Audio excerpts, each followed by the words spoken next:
And welcome back. So it's going to be a little bit of a different video today, probably a much shorter one.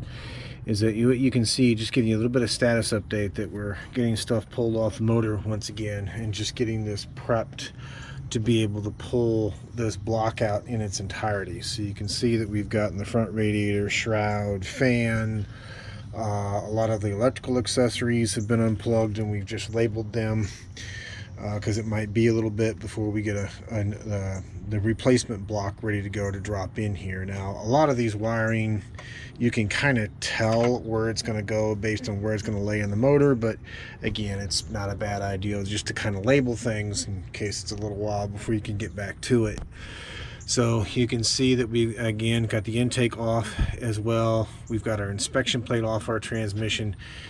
We've got the haven't unbolted it from the converter yet. We still need to do that. We've gotten our exhaust manifolds once again uncoupled from the cylinder heads themselves.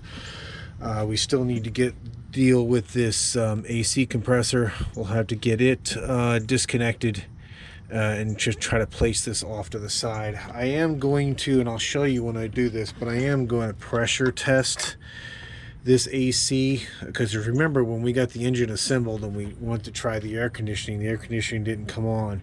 So I actually want to put my set of gauges on here and see if there's actually any pressure in this system, because the AC system on this could be completely empty, you know, which is admittedly just one reason why as to why it may not have started. But if there's no pressure in the system, then we know that we have a leak.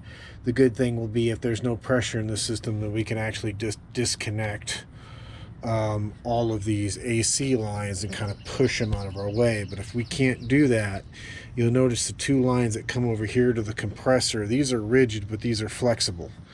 We should be able to undo the main bolt. We've already taken the compressor to timing cover housing bolts and push those out of the way, but we should be able to drop that main bolt and hopefully just take this compressor, once we undo our electrical connection, and just kind of flip it over and roll it over on its side, and maybe just kind of push it over here and get it out of the way of us being able to pull this motor, because trying to get the motor up over these AC lines is going to be a bit of a pain, but I know it can be done. I've seen others do it. So that's where it sits right now. Again, just going to do a little bit of a short video, and as we continue on this and get more and more pieces stripped off and get it ready to do the actual pull, I'll definitely bring you back. Just figured I might do these a little bit shorter of a videos, just to kind of like a status update.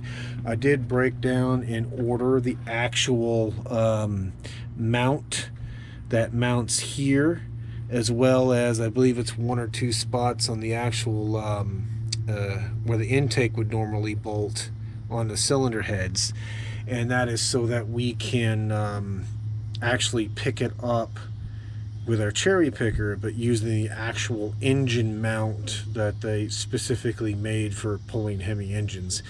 Yeah, it was a bit pricey. Once it comes in, we'll evaluate it, and I'll let you know where I got it at that point. I don't want to say anything now in case the individual that I got it from, in case it comes in it's crappy quality or something. But again, we'll give that a try. Like I said, it was a bit pricey, but part of the justification in getting it was that obviously we're going to be pulling the motor out of this one and potentially pulling the motor out of the 2012 as well, if not to put into this one, but possibly just to remove it out of the 2012 and replace it with a 6.4 liter. So I guess it's kind of a long-winded way of saying that we're going to get more than a few uses out of it. But we're just kind of following along. Obviously, we're not going to remove the cylinder heads on it. That's the whole point of being able to pull the motor, is that we should be able to pull it up and out of here with everything pretty much intact, to include the front timing cover you see there. We did go through per the manual and remove the alternator, and just kind of going through it and disconnecting the items we need to disconnect.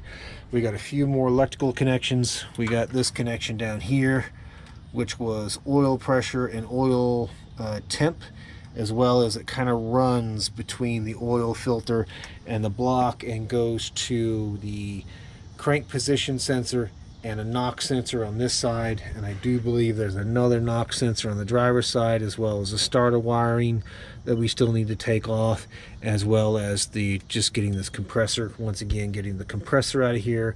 We still need to disconnect it from the torque converter, and then we can start getting the engine supported at that point and removing bell housing bolts and going towards, again, pulling this motor out of here. So again, just a little bit of a quick update for you. Going to be a little bit shorter video than normal, but just wanted to show you the progress on it, that we've started on it and we're prepping, and we're gonna pull this whole enchilada out of here. But with that being said, I'll let you go. If you have not done so already, and you do find these videos useful, please consider subscribing. I like to save that to the end of the video. I don't like asking that at the beginning, because if you made it this far, please consider subscribing if you haven't done so already.